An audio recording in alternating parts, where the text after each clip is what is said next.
Kevin, ça vous dirait de venir chez moi après l'école? Ouais, pourquoi? J'en profite pour faire une fête. Kevin n'arrivait pas à croire que la fille dont il était amoureux en secret l'invitait à une fête chez elle. Il ne pouvait s'empêcher de penser qu'elle l'aimait peut-être aussi. Avant, Kevin n'osait même pas l'aborder. Il se contentait de la regarder de loin. Papa l'a doucement poussée, l'encourageant à rassembler son courage pour aller vers elle. Jake et papa étaient juste derrière lui. Ça a donné un peu de force à Kevin. Salut, Andrea. Salut Kevin.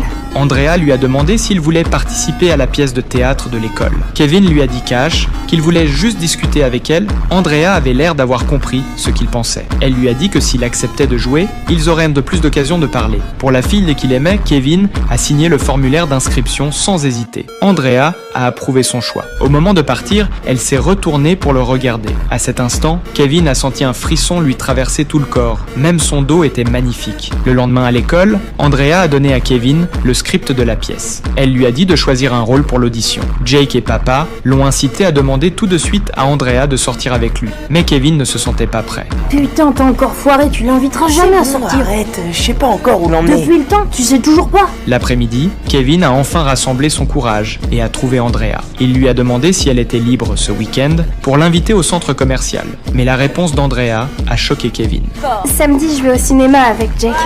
Mon pote Jack? Ouais, il m'a invité. La fille dont il rêvait allait finalement sortir avec son meilleur pote, Jake. T'es qu'un sale traître! Fallait te bouger le cul. Tu savais très bien que j'étais intéressé par elle! Cette pétasse mérite même pas qu'on s'embrouille. Ouais. Mais il faut qu'il soit cool. Allez vous faire foutre tous les deux! Ils ont assisté par hasard à une fusillade. Kevin a immédiatement fait signe à ses amis de se cacher, mais le tireur l'avait déjà repéré. Kevin leva lentement les mains, mais le tireur le laissa partir. Ses amis se sont enfuis avec lui. Le lendemain à l'école, ils ont juré de ne plus jamais s'approcher de ce magasin. Mais Kevin était le seul témoin. Il pressentait confusément que le tireur reviendrait le chercher. La victime s'avérait être le frère de Brandon. Après enquête, Brandon avait découvert que Kevin se trouvait sur les lieux du crime. Et moi je veux rien te dire, ok? Je sais que tu l'as vu. Kevin ne voulait pas être un dénonciateur. Il craignait que cela n'attire des ennuis. Putain, tu fais chier! Je te donne tout ce que tu veux. Je veux juste que tu me montres qui a tué mon frère. Il y a 42 $. Ils sont à toi. Et le vélo? Mais il a accepté 42 $ et un vélo et a raconté tout ce qu'il avait vu. Il est là, c'est lui. Attends, ralentis, où ça?